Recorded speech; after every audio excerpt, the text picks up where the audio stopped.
Bueno, yo de entrada déjenme decirles que cuando me pidieron moderar esta ponencia que tuvieron, bueno, yo leí experiencias ganaderas en la conservación de recursos naturales. Yo dije como periodista, pues la cuestión de la ganadería, pues sabemos que ha afectado mucho los recursos, que se han devastado zonas boscosas y selváticas importantes, que ha habido problemas con los recursos hídricos, también por la cuestión de la ganadería, y a mí me brincó cómo puede haber una conservación de los recursos.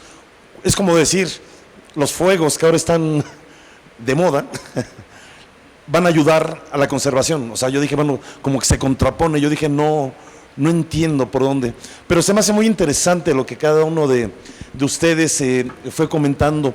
Yo tengo varias preguntas periodísticas que hacerles a cada uno de ustedes con mucha atención. Estuve escuchando su ponencia, muy técnica. A veces se nos cuesta un poquito de trabajo, los que hablamos un idioma mortal, así como le digo yo de broma, el tratar de entender exactamente, y es muy difícil porque investigaciones que llevan 2, 3 años, 4 años, pues cómo decirle en 2, 3 palabras para que entendamos la gente, digamos, que no somos expertos en esas temáticas, cómo poder entender que esto puede ser posible. Entiendo que ha habido cosas que han logrado de manera importante, como sobre todo ir cambiando la mentalidad de algunas personas, en cuidar sus recursos, en hacer más sustentable. Eso se me hace hermosísimo. Hay otras cosas que me queda un poquito como medio navegando, pero vamos a ir por partes. A mí me gustaría hacerles algunas preguntas, respetando el orden como fueron haciendo sus exposiciones. Y bueno, pues primero con las doctoras Carmen Huerta y Magdalena Cruz. Primero déjenme decirles que me impactó este asunto de los bichos. Yo no sabía que unos rodacacas, o como le llaman popularmente, podían ser un termómetro para poder medir, digamos, la salud en la que se encuentran los ecosistemas. A mí se me hace increíble esa parte y me encantaría invitarlas, en verdad, a mi programa de radio, que nos platican un poquito de estos bichos rodacacas y cómo pueden ser un termómetro para poder medir lo que hay ahí. Me encantó esa parte del cambio de actitud para tener un manejo sustentable, y como cambio de actitud, bueno, pues comentaron menos químicos. Esa parte del cambio de actitud se me hace una de los logros más complejos que puede haber. No estamos acostumbrados, al menos en este país, a tener un cambio de actitud, como que nos acostumbramos a las malas prácticas. El problema es que a veces la gente ni siquiera es consciente de esas malas prácticas, como las han venido haciendo de manera generacional, pues como que cuesta un poquito de trabajo. Me encantó esa parte del manejo sustentable, recuperación, árboles, plantas. Ahí empecé a entender un poquito más el concepto de que esto pues es realmente una conservación de recursos. Experiencias ganaderas en la conservación de los recursos naturales, pues se me hizo muy bonita esa parte. ¿Cómo poder, a ver, yo pienso como ciudadano, más allá como periodista, cómo poder replicar una experiencia tan positiva como lo están haciendo ustedes, empezando desde pequeños bichos, que son el termómetro, cómo poder hacer que la gente tenga un cambio de actitud, cómo poderlo replicar? El cambio de actitud es algo, repito, muy complejo. ¿Cómo poder lograr eso y cómo replicarlo? Se me hace como una tarea que va a llevar muchísimos años, y cuando se vaya a lograr algo, pues a lo mejor ya no hay bosques o ya no hay suficientes áreas forestales. Cualquiera de las dos, por favor.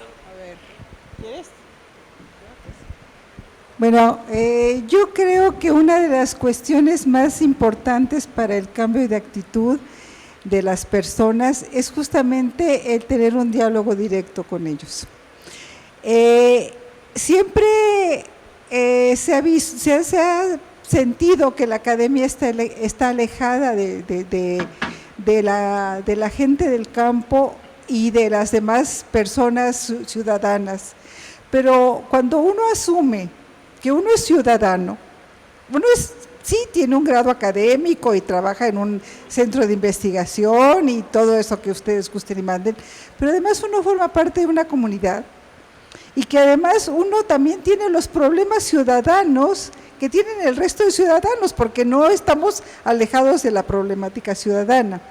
Y entonces Cuando nos acercamos, cambiamos también nuestra actitud, porque yo tengo que decir que cuando yo iba a colectar mis bichos, saludaba al ganadero, le pedía permiso para entrar a su predio, porque si no, pues no me dejaba. Buscaba mis bichos y me iba. Y bueno, nada más me interesaban mis bichos, mis investigaciones. Qué egoísta, pero eso era la realidad. Y a todos, mucha gente nos pasa ese tipo de cosas en nuestros quehaceres diarios. Pero cuando uno también cambió su actitud y se sentó a platicar con ellos y empezó a darse cuenta que ellos tienen cosas que transmitirnos y cosas que nosotros no tenemos ni idea, porque de ganadería no sabíamos ni jota, y que estamos aprendiendo y que ellos nos aceptan y nosotros los aceptamos y empezamos a platicar de lo cotidiano, entendemos su problemática y entonces ellos también nos respetan, los respetamos y dicen, bueno, ¿qué pasa si yo, por qué yo tengo este problema? Ah, pues mire, ¿qué ha hecho a lo largo de sus vidas? Cuando ha tenido sus vaquitas y te empiezan a contar y empiezas a decirle, bueno, pues es que fíjese que esto, ahí, pero es justamente bajarse a platicar con la gente. Para mí esa fue la gran experiencia, estoy muy contenta de tener esa experiencia y de enriquecerme también con todo lo que he aprendido de ellos. Yo ahí lo dejaría y se lo paso a Magda, porque es importante también que ella... Bueno, también coincido con muchas cosas de las que comenta Carmen. Nuestros escarabajos estercoleros, comúnmente rodacacas en el común, parecían insignificantes a mucha ver. Ahora ya tenemos experiencia a través de las redes de WhatsApp, que eso es una maravilla en este caso, con productores que nos invitaron precisamente a formar parte a partir de una plática que dimos en Papantla, de una red con ganaderos que manejan el manejo rotacional, el manejo racional y el boazán sobre todo. Entonces estamos aprendiendo de esas pláticas, pero me voy más atrás a platicar un poco de cuál fue nuestra experiencia, o al menos la mía, en el sentido de entenderlo. Los escarabajos están ahí, hacen algo como muchos organismos vivos, pero lo que nos estaban enseñando es decir, ellos sin pedir nada llegan, se alimentan, se reproducen y siguen su ciclo. Pero a través de ese proceso de seguir su ciclo, ellos aprovechan un material que nosotros consideraríamos desecho. Ese desecho, que es el estiércol y que nosotros vemos en el suelo, pues a veces hasta con asco dijimos, bueno, eso no nos sirve para nada. Hemos trabajado incluso haciendo investigaciones de prácticas. ¿Qué pueden hacer con el estiércol? Hemos encontrado información de que puede ser parte de material de construcción, que antes en culturas prehispánicas era material de construcción de casas. El adobe lo construían y ya está.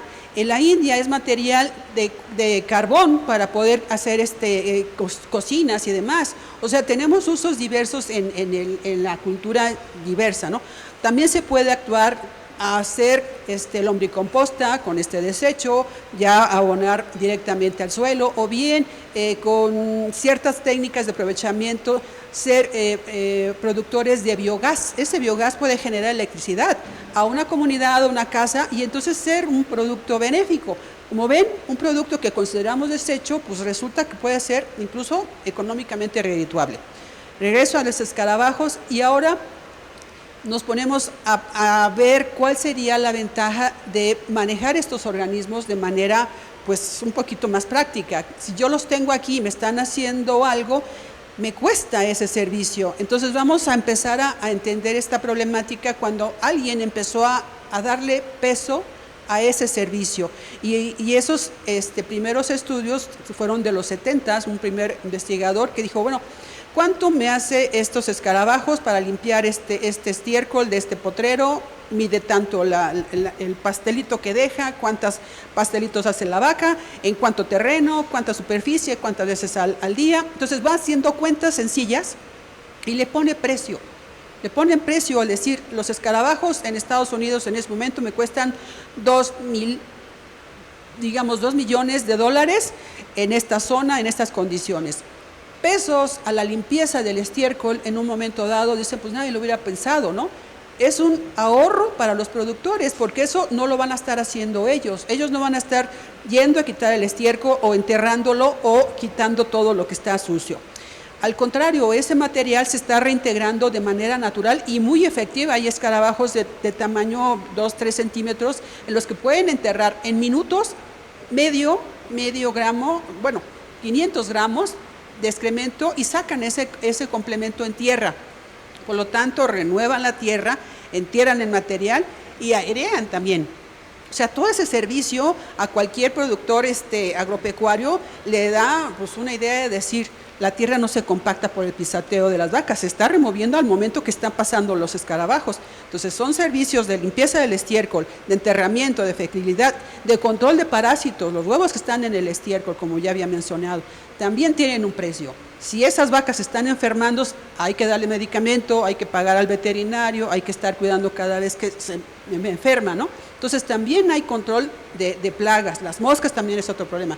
O sea, una idea simplista es, por cada peso que le invierte a cuidar a los escarabajos un ganadero, está ahorrándose muchos miles en lo que se está evitando en desparasitantes, en fertilizantes, en controles de la maleza, que también a lo mejor se están replicando con el reciclaje de este material en el campo, ¿no? Entonces, los beneficios de estos organismos ahora lo entendemos en cuestión de pesos. El servicio ambiental de estos escarabajos está medido y está valorado.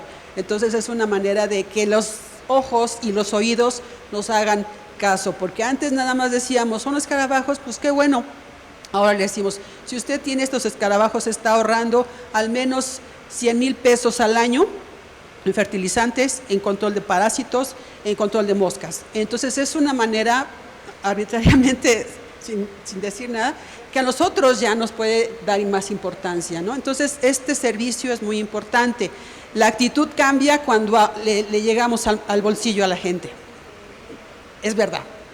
Hay gente que tiene ya otro enfoque más ambientalista, hay quienes se dan cuenta de la problemática, que recuerdan sus ambientes cuando eran niños o cuando crecieron en un ambiente ciudad, ya quieren regresar a las tierras en donde crecieron a lo mejor y ven todo cambiado. Tienen un amor sincero por recuperar esas zonas, entonces trabajan por recuperar el manejo ganadero a costa de decir, no quiero tirar un árbol más, lo quiero conservar, pero están luchando con una tendencia muy fuerte en reconversión de zonas agrícolas por zonas turísticas o zonas, pues crecimiento urbano, que ese es el que está comiendo muchas zonas. Pero bueno, para mí el enfoque de actitud a veces es directamente de la persona, de ver la conciencia de lo que está pasando y ver si ellos pueden tomar acción. Y la otra es si toman en cuenta las medidas que ellos pueden aplicar de lo que conocen, o bien que se asesoran muchas veces y aprenden de sus experiencias. Tenemos productores que se han topado con la pared en experiencias de que tienen un ganado heredado, un terreno heredado, y en los que no han podido lograr el éxito. Se les mueren las vacas en la época de sequías, pero van empezando a tomar ejemplos, van buscando asesorías o buscan talleres, o incluso libros que también van aplicando, y conforme van aplicando algunos casos los adaptan a sus condiciones, y eso los ha enseñado, incluso ya se convierten en capacitadores. Entonces esas enseñanzas son las que son más valiosas para compartir productores y entre productores. Nosotros somos académicos y no sabemos mucho, es una pequeña cosa de lo que hemos compartido, pero lo que a ellos nos comparten a nosotros siempre es mucho más valioso. Por eso el cambio de actitud viene de aquí para afuera y para compartirla con los demás. Creo que eso es lo que para mí sería. Muchas gracias. Cambio de actitud y compartir conocimientos. Yo me quedaría con esos dos valores. Se dicen fáciles, pero cuesta trabajo, pero vale la pena, ¿no? Creo que ese es el camino. Y yo cada vez que veo uno de estos bichos, lo voy a respetar. Yo antes decía guácala, ahora voy a decir señor escarabajo. Muchas gracias. Al final, hacerles una pregunta a cada uno al final, y me gustaría abrir pues una sesión, unos minutos de preguntas que tenga el público. Entonces, pues ahí vamos escuchando lo que nos van comentando, y alguna duda que tenga el público la pueden dirigir pues a cualquiera de los investigadores. Después, bueno, pues le le tocó el turno al maestro en ciencias Juan Carlos Escobedo Alcántara, conservación de la biodiversidad en el eje neovolcánico. Guau, qué tema tan interesante. Y hablando de volcanes, de montañas, pues lo bueno que pase por allá, como usted comentaba, pues nos beneficia a los que estamos en las ciudades. Las malas prácticas que ocurran en las montañas, pues es un efecto dominó finalmente, pues nos afecta a nosotros. No había entendido esa importancia de poder trabajar en la montaña, creo que es muy, muy importante. Hay una frase que a mí me impactó: la ganadería conserva, no destruye. Digo, cambiar ese pensamiento, pues es ir como en contra de la corriente, porque creo que pensábamos al revés, o al menos la mayoría de los ciudadanos. La mayoría de los ciudadanos decíamos, la ganadería destruye, no conserva. Pero cambiar eso de conserva y no destruye, caray, creo que es un trabajo muy importante. Y me encanta este trabajo que están haciendo ustedes, y sobre todo esa parte de inclusión de las mujeres en la capacitación. Es muy importante porque hay muchas mujeres, y ustedes lo saben muy bien, con muchas ganas de trabajar, pero sobre todo con muchas ganas de aprender, y que tengan el derecho de poder aprender todas estas buenas prácticas, pues se me hace un valor muy, muy importante esta inclusión de mujeres en la capacitación. Y yo me quedo mucho con eso del efecto dominó, en verdad. Pero yo pienso, ustedes están en una zona nada más. Claro, es un modelo exitoso el que están logrando, pero me pongo a pensar, ¿cuántas montañas hay que tienen práctica ganadera?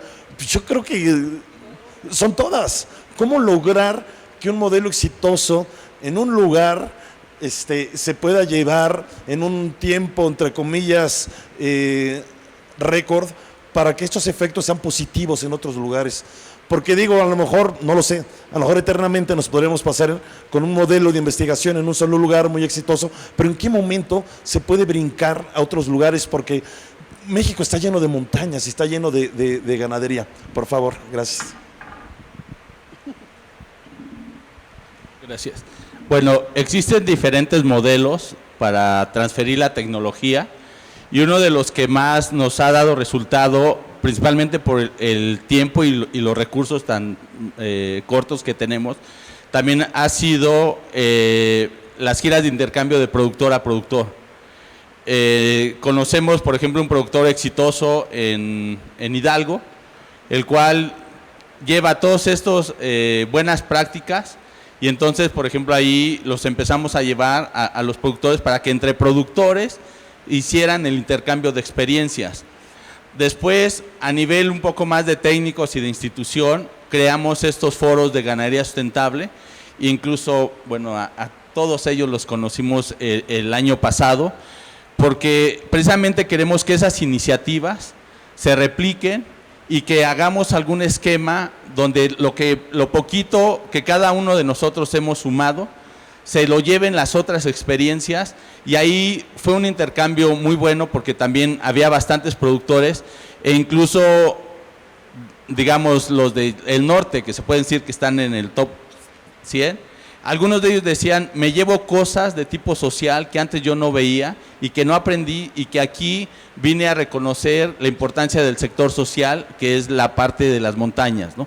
Entonces, creo que esos dos espacios nos han dado buenos resultados. Uno, las experiencias de productor a productor, y las otras, estos espacios de intercambio entre las diferentes iniciativas que hemos realizado, y que creo que la mayoría de que estamos aquí han participado, y los seguiremos invitando, porque vimos muy buenos resultados que de ahí se llevan lo poquito o mucho que cada una de las diferentes iniciativas les pueda servir para su réplica.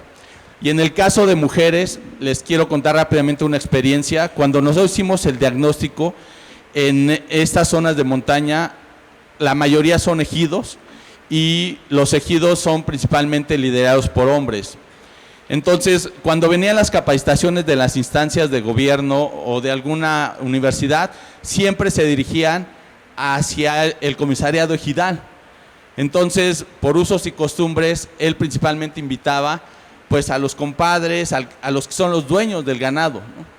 aunque bien sabíamos que quien lo cuida y quien se hace cargo la mayoría del tiempo eran mujeres. Entonces, ahí se rompía ese intercambio de información porque los que asistían eran los hombres, pero no transferían la información a las mujeres. Entonces, nosotros comenzamos a cambiar eso desde la forma de hacer las convocatorias. Convocatorias abiertas, convocatorias que se pegaban en las iglesias, en los kioscos, donde las mujeres también participaban.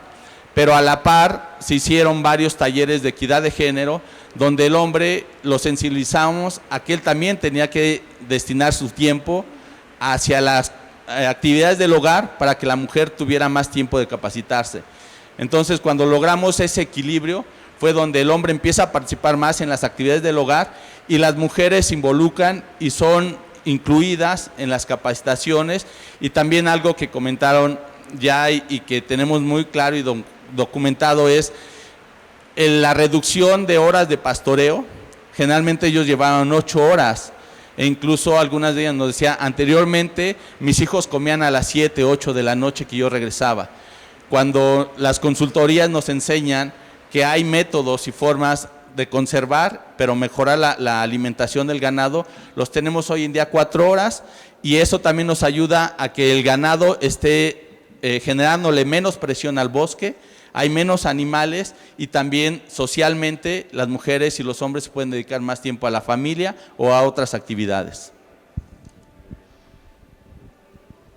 Pues ahí está otro valor, la inclusión.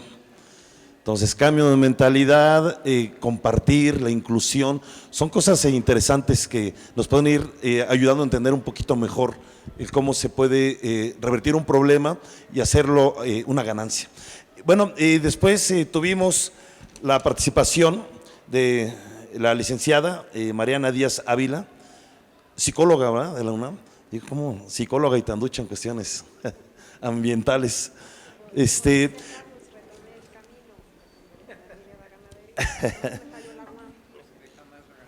Déjame. Bueno, a mí, bueno, dijiste varias frases que pues sí me hicieron pensar mucho y me generaron preocupación, porque el decir 90% de la ganadería y la producción no funciona, pues eso es como pelear contra Goliat, ¿no? Uno chiquito acá y con una resortera y como querer ganarle a Goliat, ¿no? Eso de que comentaste que en México, y es verdad, o sea, sobran normas, sobran leyes, sobran reglamentos, y es que hay una serie de normatitis y yo estoy de acuerdo y creo que conforme van cambiando los gobiernos también, lo comentaste, se van sumando otras, se van perdiendo otras y siento que ha habido algunas buenas iniciativas que con los cambios de los gobiernos se van perdiendo, no hay una continuidad y a veces siento que la parte científica se queda como con esas ganas de que sus iniciativas puedan tener luz y de repente llegan, pero también necesitan, digamos, de la ayuda del gobierno, de la iniciativa privada y de repente la gente va cambiando. Al menos en un país como México es muy difícil a veces que esas normas o que esos buenos deseos se puedan llevar a cabo de una manera eficaz, de una manera eficiente. Eso pues, realmente como que sí me preocupa mucho. Hablan de 3 años de trabajo para crear una nueva agenda. ¿Qué riesgo hay de que esa nueva agenda, con muchos organismos que intervinieron, empresas, y con tanto esfuerzo de 3 años, no vaya a quedar pues en la lista de las normas, los nuevos reglamentos y la lista de los buenos deseos? Yo creo que puede ser muy positivo lo que están haciendo ustedes. A mí me gustaría conocer un poquito más a fondo realmente todas estas iniciativas, todo este nuevo reglamento, pero me preocupa que vaya a pasar a la lista de los buenos deseos, como muchas veces ocurre en este país. No quiero ser catastrofista, pero es algo que realmente está sucediendo constantemente desde hace muchos años. Gracias.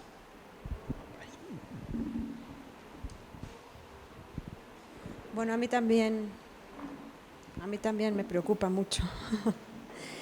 A ver, varias cosas. Hace muchos años, algunos años, la zona de la Frailesca en Chiapas, los valles centrales de Chiapas, se le conocía como el granero de Chiapas. La producción era alrededor de 10 toneladas de muchos granos, ahora es de 2. Entonces, y eso no ha recuperado biodiversidad, no ha recuperado ecosistemas, no ha recuperado prácticas ancestrales, no ha traído mejor calidad de vida a los productores. Entonces, Juan Manuel hablaba de números de hectáreas desertificadas o en producción. El 50% del territorio mexicano está en producción, está en manos de productores, está en unidades de producción rural. Entonces, y de ese 50%, pues habría que hacer un poquito más de números o buscar artículos y entender la información para hacer comparativos entre la suficiencia alimentaria y la calidad de vida de los productores. Entonces, sí que en México y en todo el mundo, y lo puedes ver en todos los índices agroalimentarios, la producción agroalimentaria para satisfacer a todas las poblaciones está complicándose mucho en muchos sentidos. Y bueno, la otra cosa que hablas de la agenda de cambio climático y producción agroalimentaria, bueno, esta fue una iniciativa que surgió entre la Cooperación Alemana al Desarrollo Sustentable, como dije, la GIZ y el ICA, el Instituto Interamericano de Cooperación para la Agricultura, y estuvimos trabajando juntos las 3 instituciones con las otras 35 instituciones que mostré en la lámina para construir una guía para que la producción agroalimentaria en México tenga un camino de menos impacto negativo, de mayor aporte a las acciones en contra del cambio climático. Sí estamos conscientes de que hay un riesgo en que la agenda no pase este sexenio, como se dice coloquialmente, ¿no? O sea, se acabó el sexenio pasado y ¿qué vamos a hacer? Pues estamos en la gestión política del documento. Estamos también, por otro lado, reconociendo el riesgo que existe, anclando acciones de la agenda en campo, con productores, en trabajo técnico, porque lo que importa es que las cosas se hagan de una manera diferente, no que el documento forme parte de mi línea de tiempo que mostré, ¿no?, en la lámina, de una norma más, una estrategia más, validada por el gobierno y entonces desvalidada el próximo sexenio. Lo que importa es que la cosa cambie. Entonces, lo que estamos haciendo es un proyecto con el CIAP, como comenté en la presentación, muy de pasada. El CIAP es el Servicio de Información de Producción Agroalimentaria. Estamos vinculando acciones de la agenda en este sistema de medición que tiene, como dije, unos mapas increíbles. Prácticamente tienen mapeado todo el territorio en términos de producción agroalimentaria. Entonces, el productor llega, pide una solicitud, contesta un cuestionario y ahí tenemos acciones de la agenda y vamos a irlas monitoreando. Cada año se hacen 2 ciclos productivos en campo, entonces vamos a monitorearlo en esos 2 ciclos productivos. Tenemos un diagnóstico de vulnerabilidad de subsistemas productivos en 3 regiones del país, que también proviene de la agenda. Y el ICA está trabajando en la construcción, en la gestión, en la aplicación de una NAMA de ganadería sustentable y de bajas emisiones en carbono. Una NAMA es un mecanismo voluntario básicamente es un mecanismo en el que una institución voluntariamente construye una serie de acciones, de mecanismos, de herramientas para hacer mejor las cosas y tiene un financiamiento por ello, pero es una cuestión internacional y voluntaria. Entonces, hay muchas cosas de la agenda que estamos intentando anclar a nivel de campo, a nivel de acción, para que si la agenda no procede en términos políticos, bueno, nosotros seguimos trabajando, porque ese es el objetivo, ¿no? Y solo de cambio de conducta me voy a meter a la pregunta 1. Quiero contarles una historia. Como tú dijiste, estoy muy mal criada y soy psicóloga, y una de las primeras clases que nos daban en psicología era entender por qué la paloma picaba el botón verde y no el rojo. Entonces, la paloma pica el botón verde porque obtiene 2 pellets, 2 croquetitas, y siempre pica el botón verde. Y pica el botón rojo una vez, 2 veces, entiende que solo le da un pellet y entiende que el verde le da 2 pellets y pica el botón verde. Y la paloma siempre pica el botón verde y obtiene 2 pellets inmediatamente, pero también obtiene un choque eléctrico. Entonces, ¿Cómo hacemos que piquemos el botón verde, que obtengamos 2 pellets y no obtengamos un choque eléctrico o no le demos a alguien más un choque eléctrico?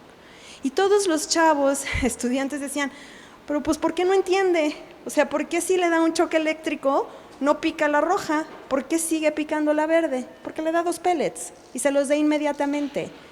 Y el botón verde le da un pellet y tarda 1 segundo más que el botón rojo. Y eso es totalmente aplicable al cambio de conducta. Tenemos que entender los detonadores, los triggers que hacen que un productor, que un consumidor tenga tal o cual conducta. Solo les quería contar esa historia porque a mí me encanta entender desde la óptica de una paloma la conducta de los seres humanos. Es realmente maravilloso entender por qué hacemos lo que hacemos, ¿no? ¿Por qué picamos el verde si tenemos una continua descarga eléctrica con nuestras actividades, ¿no? Pues porque nos da 2 pellets. Entonces, bueno, eso, no sé, nada más.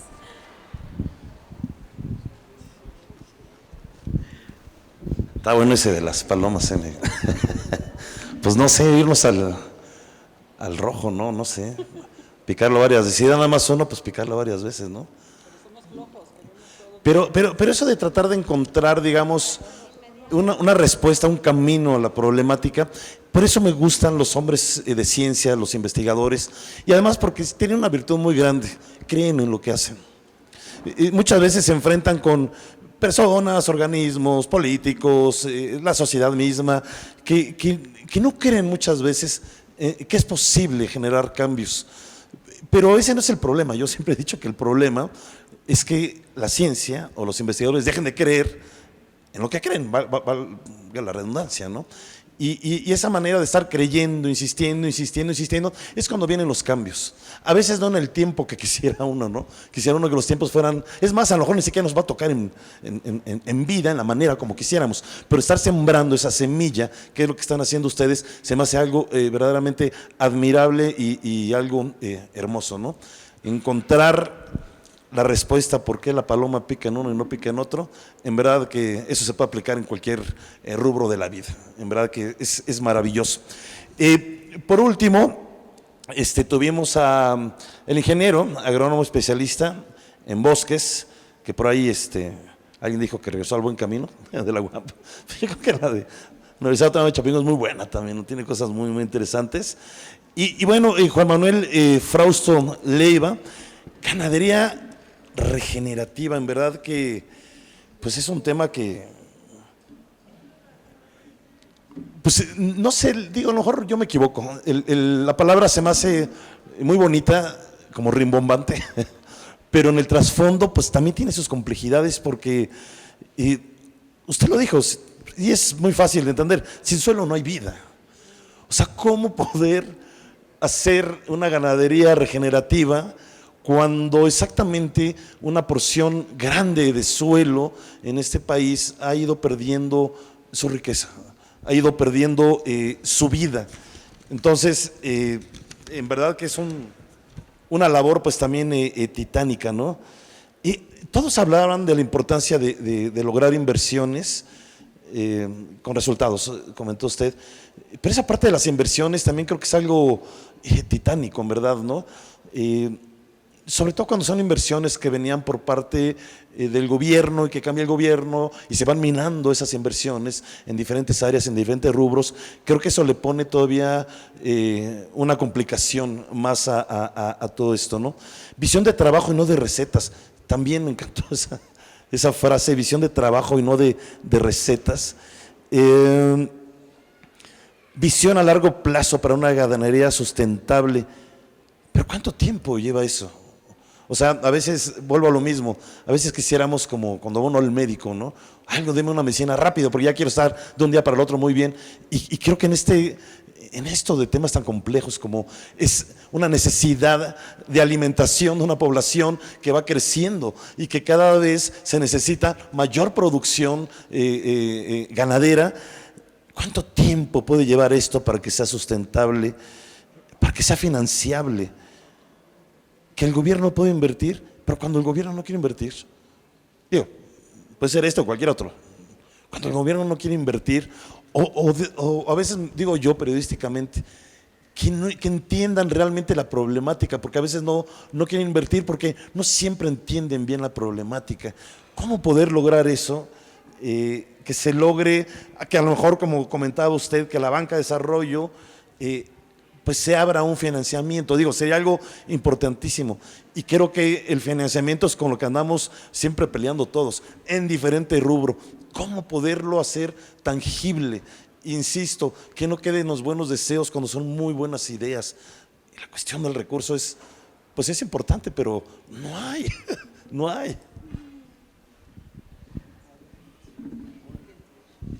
A ver, bueno, mira, yo creo que este es un reto de país, donde entra la sociedad y el gobierno, y en la experiencia que tengo yo como persona y luego en la institución, creo que lo primero es reconocer que los que estamos aquí en la ciudad podemos tener una X calidad de vida por el funcionamiento o no de los recursos naturales y los ecosistemas.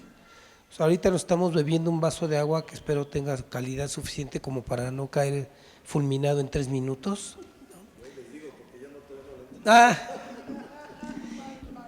Y aquí un primer tema es, estamos disociados.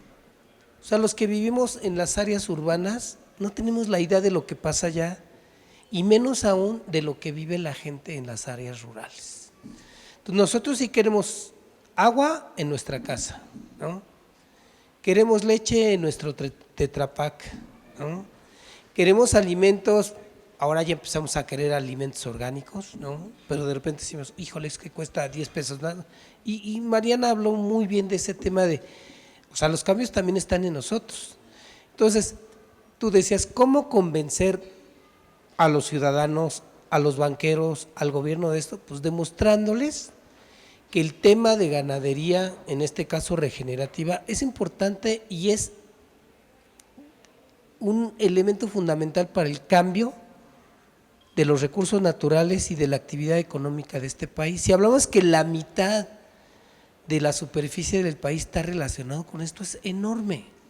Ahora, tenemos que presentar buenos casos. Las organizaciones civiles y las comunidades somos muy buenos para hacer casos de estudio y ejemplos a nivel módulo, pero requerimos de 100 millones de hectáreas.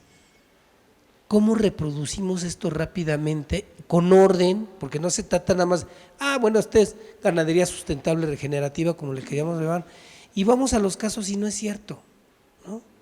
Entonces, ¿cómo sí hacer esa reproducción, esa réplica de la que yo hablé en mi presentación, de buena manera, con buen financiamiento? Yo te aseguro que si llegamos con, una bolsa de 10 millones de pesos a una comunidad, oye, ¿usted quiere hacer ganadería? Claro que sí, ¿cómo no? Usted deme y yo le hago. Pero entonces, ¿cómo partimos mejor del conocimiento local, del potencial que tienen en lo técnico, en lo organizativo y en lo económico? Porque finalmente, cuando hablamos de ganadería, hablamos de un proceso económico, que si no le es redituable al campesino, no lo va a hacer, ¿eh? Entonces, si hay manera, creo que Juan Carlos habló de muy buenos ejemplos de los bloques nutritivos, ¿sí?, que reducen el esfuerzo de pastoreo. Cosas como esas son las que tenemos que nosotros mostrar y demostrar que sí podemos tener mejor alimentación, menor trabajo. ¿Qué significa menor trabajo para la mujer que se iba a hacer el pastoreo? Estar con sus hijos, ver si está haciendo o no la tarea. O sea, sí me explico, en la liberación de tiempo que se descubre en este tema del enfoque y los análisis de género. Entonces, en términos del cambio tecnológico, va a costar y necesitamos invertir en ello. ¿Cómo convencemos a los fideicomisos instituidos en relación a la agricultura, a la Financiera Nacional de Desarrollo y a los bancos privados de que el negocio ganadero es buen negocio y que tal vez el negocio ganadero sustentable es mejor negocio?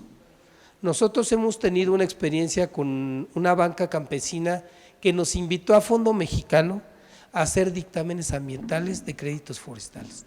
Eso necesitamos, pero los colegas que están trabajando, por ejemplo, con el FIRA, nos platican, hacer el acercamiento a la sustentabilidad es muy difícil, mientras el criterio solo es de rentabilidad económica.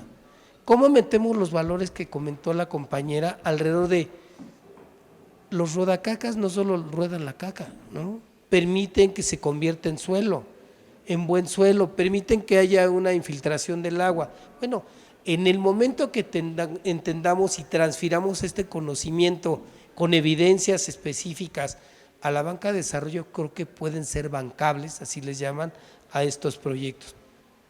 Y en términos de tiempo, o logramos hacer una replicabilidad de gran escala o nos vamos a aventar cientos de años en el cambio, pensando que sí vamos a lograr el cambio. Y coincido contigo, creo que es una gran fortuna estar en este panel. Creo que todos los que estamos aquí somos apasionados de las actividades campesinas y de los recursos naturales.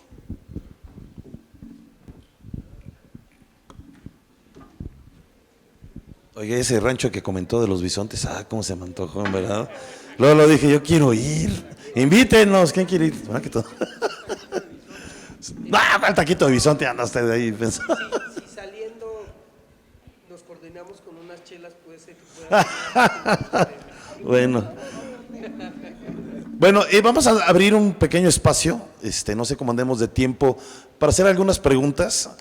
Si nos ayudan, quienes hagan las preguntas, que sean breves, no hacer monólogos, y que las respuestas también en la manera posible sean breves, pues le podemos dar oportunidad a más personas de que pregunten. Entonces, pues es que ya había alguien que antes de que dijera ya andaban. Hay 3 de primera fila. Ajá, a todos les va a tocar. A ver, adelante, por favor. Buenas noches. Es su nombre y… Ajá. Francisco García.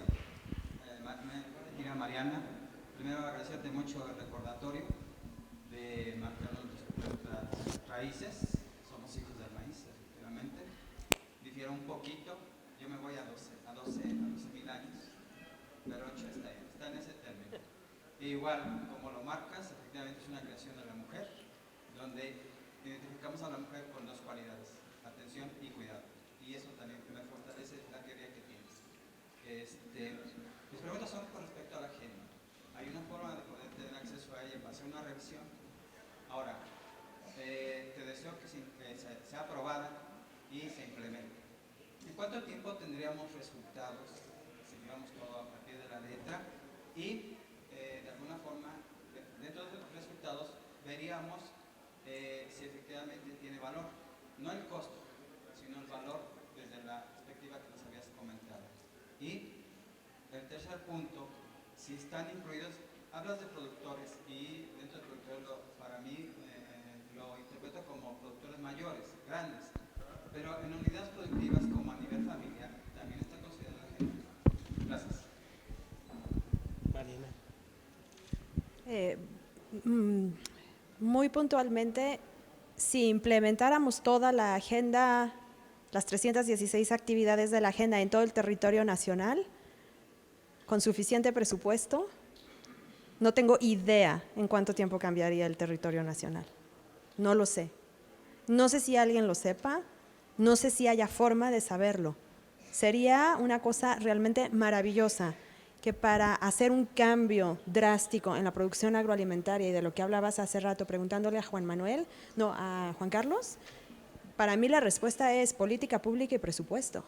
Punto. O sea, obligatorio hacer las cosas así, dentro de un cierto margen, dentro de un cierto límite que hemos visto que las cosas funcionan, y con sistemas de medición súper rigurosos, porque implementamos y no sabemos qué está pasando.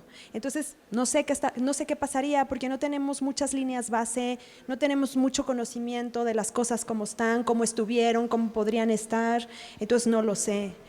Gracias por tu deseo de que se implemente. Nosotros también, de verdad, es un proyecto en el que hemos entregado el 100% de nuestro tiempo, y repito que aquí está Leticia de Champs del ICA, y ¿verdad? Hemos pasado horas infinitas pensando alrededor de la agenda, qué hacer con ella, cómo hacerla, cómo gestionarla, cómo implementarla, y lo que dije hace rato es que estamos haciendo acciones de la agenda en campo, que no requieren o tanto presupuesto o tanta gestión política.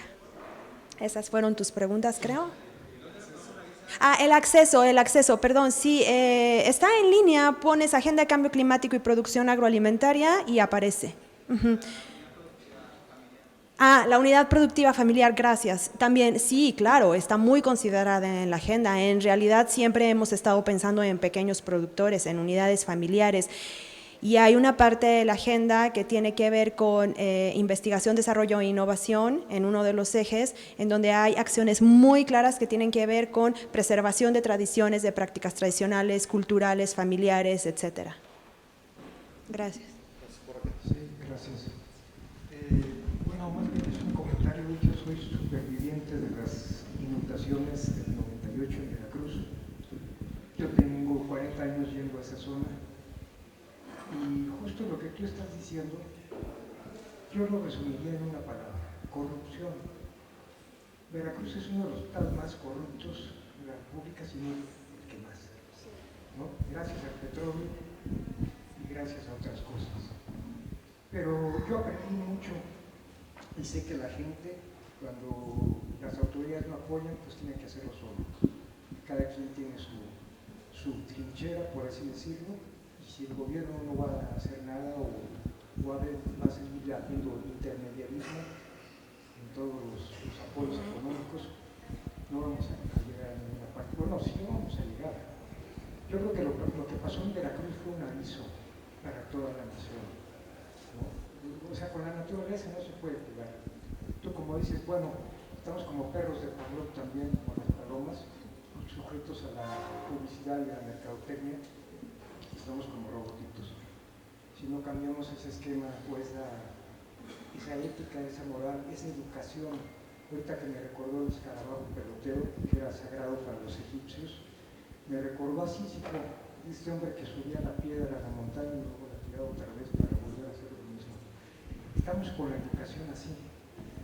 Los educadores, yo me considero educador, educamos, tratamos de educar a la población, llegamos a la cima, y en la noche los medios vuelven a tirar la pelota, ¿no? Entonces, no estamos educando, tenemos que hacerlo por nuestra cuenta. Tenemos el grave problema de la planta nuclear, que ya es totalmente obsoleta, la de Laguna Verde, ¿no? Que fue un capricho político, no aporta más que una pequeña parte, un porcentaje a la generación de energía eléctrica. Ya está en una zona de alto riesgo. O sea, es un problema espantoso que tiene el estado de Veracruz. Pero yo lo resumiría, ¿no? Es corrupción. Me arranco un poquito con el tiempo. A ver, yo estoy aquí básicamente porque me atrajo el tema de las montañas. Yo tengo 33 años subiendo a muchísimas de ellas, conocer la problemática. Pero yo quiero hacer una pregunta más bien general, no tanto relacionada con lo que sé más, que es los ecosistemas de montaña en México, las más elevadas del país.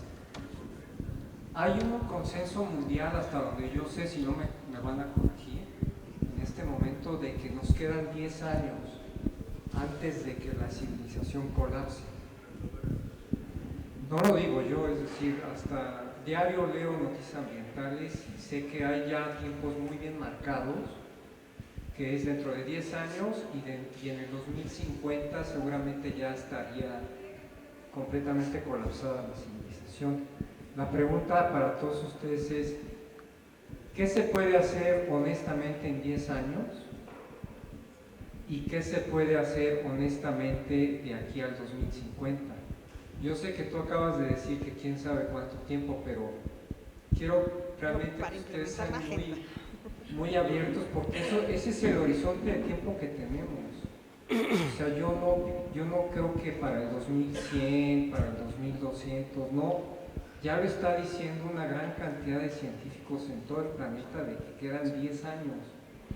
Y ustedes tienen la obligación de decir hoy, aquí al público que quizá no lo sabe, que ese es el tiempo límite que tenemos, o sea, no hay más, 10 o de aquí al 2050.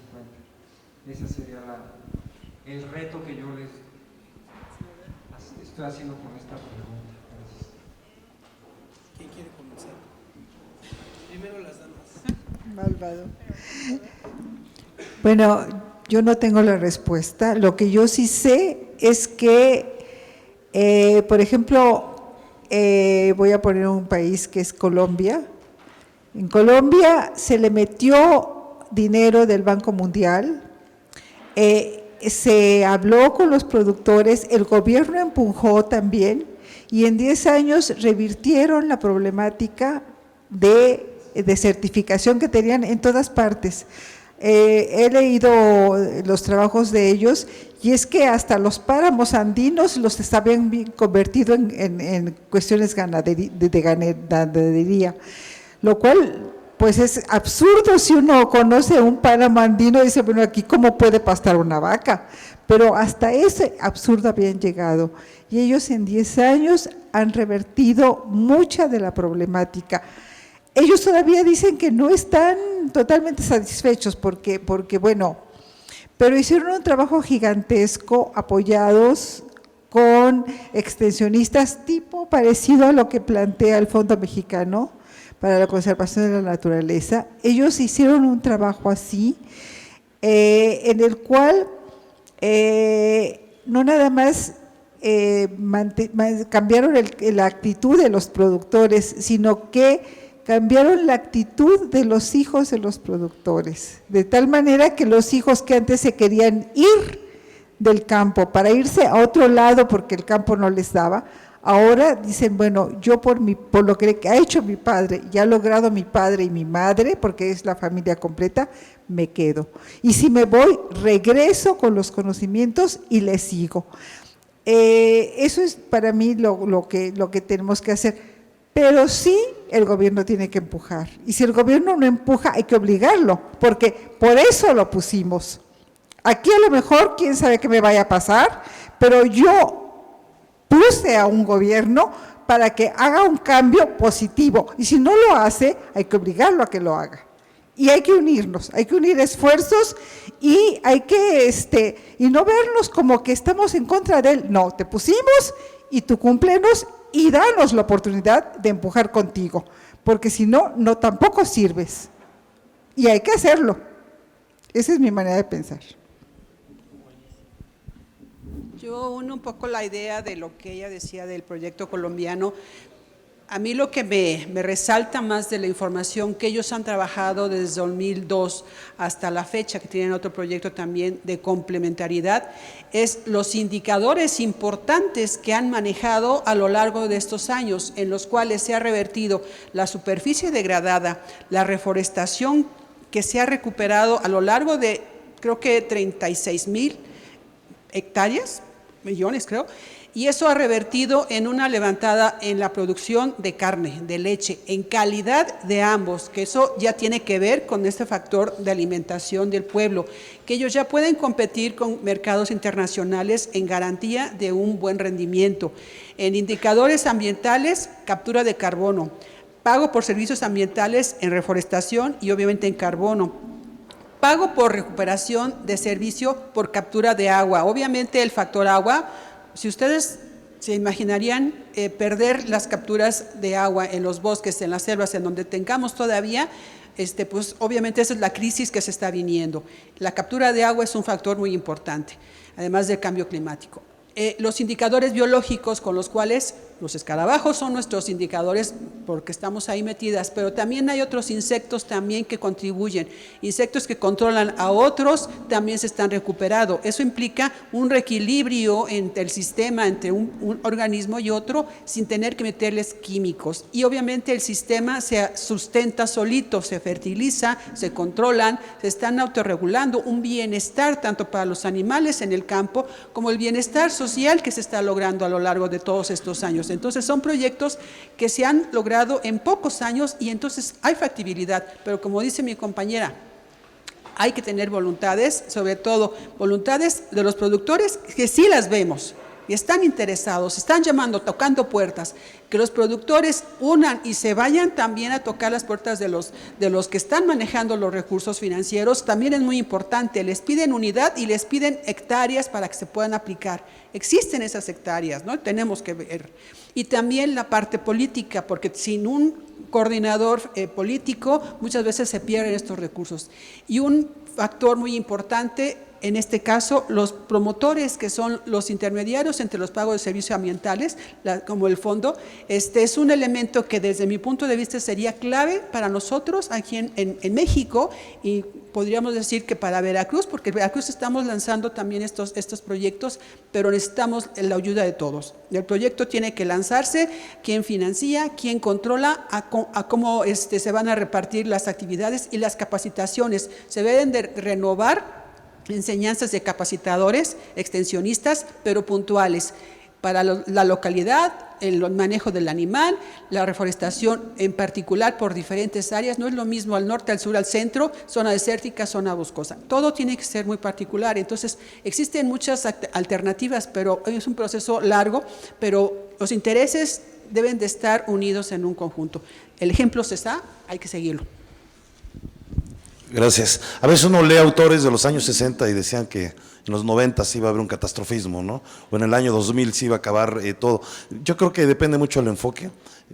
Yo creo que hay cosas también muy positivas, pero también sí hay problemáticas que tenemos que superar. ¿Cómo andamos de tiempo? A ver, los organizadores. ¿Ya? Bueno, si fuera posible, que nada más hicieran un comentario final. Es comentario, 20 segundos, cada uno un comentario final. Y por eso pregunté, me decían que ya de tiempo, antes de que una pregunta más y hacemos un comentario final muy breve, porque ya siento que nos están poniendo la escoba atrás de la puerta. Adelante, por favor. Nos van a apagar la luz.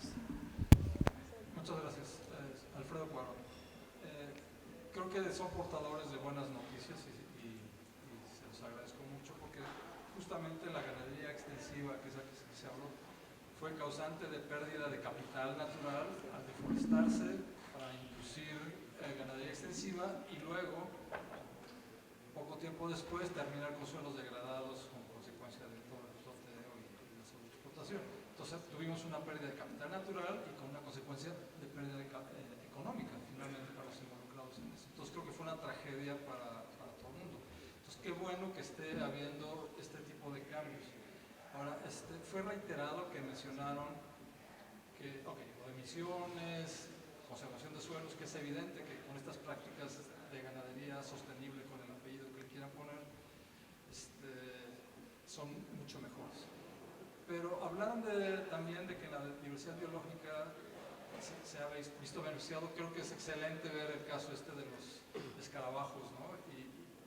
Y lo que Ed Wilson llama las pequeñas cosas que hacen que el mundo funcione. Entonces es excelente.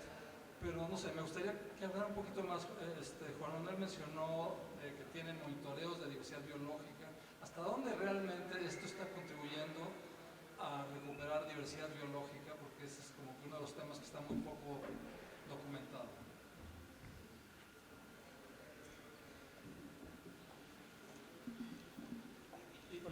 Y también en el volcán.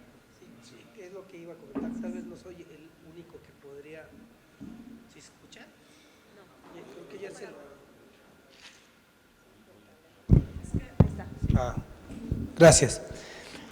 Bueno, decía que tal vez no soy el único que tendría que o que podría responder a esto. Yo creo que aquí hay una mezcla de dos temas. El tema más ético, y sobre lo que comentaba el compañero, yo no sé si nos quedan 10 o 20, pero sí les puedo asegurar que habemos en este país ya muchos grupos civiles, académicos, incluso de gobierno, que estamos convencidos de hacer esto.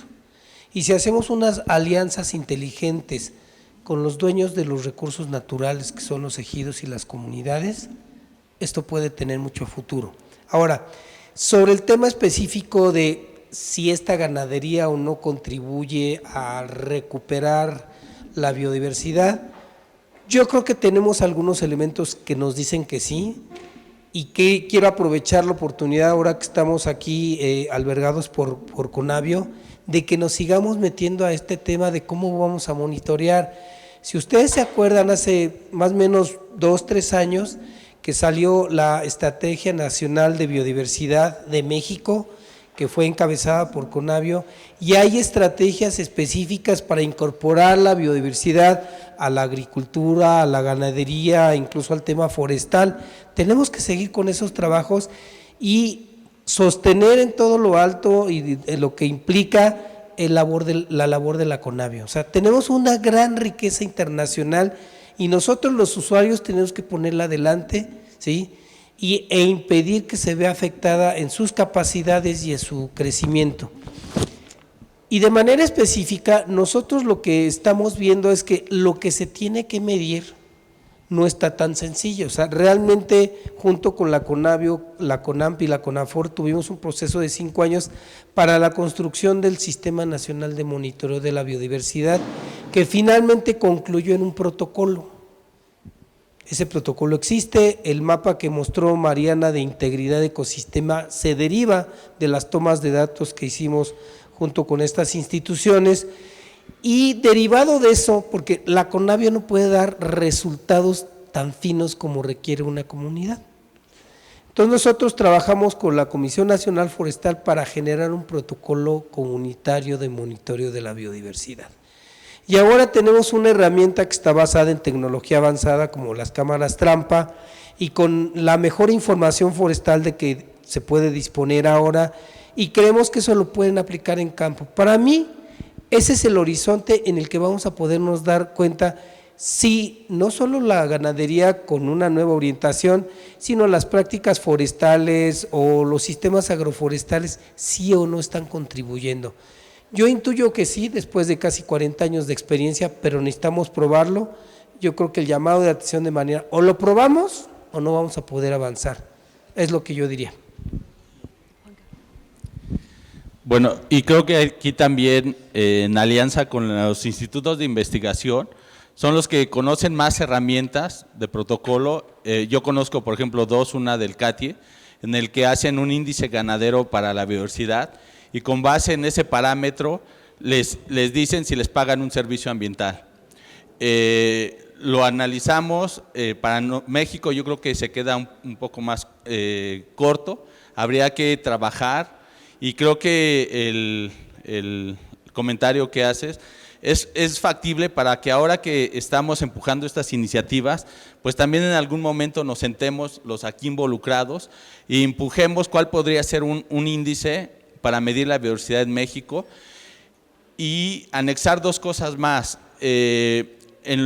como los ejemplos que dijeron en Colombia, también han sido exitosos porque ¿cuál es el estímulo que le llevamos al productor para que cambie?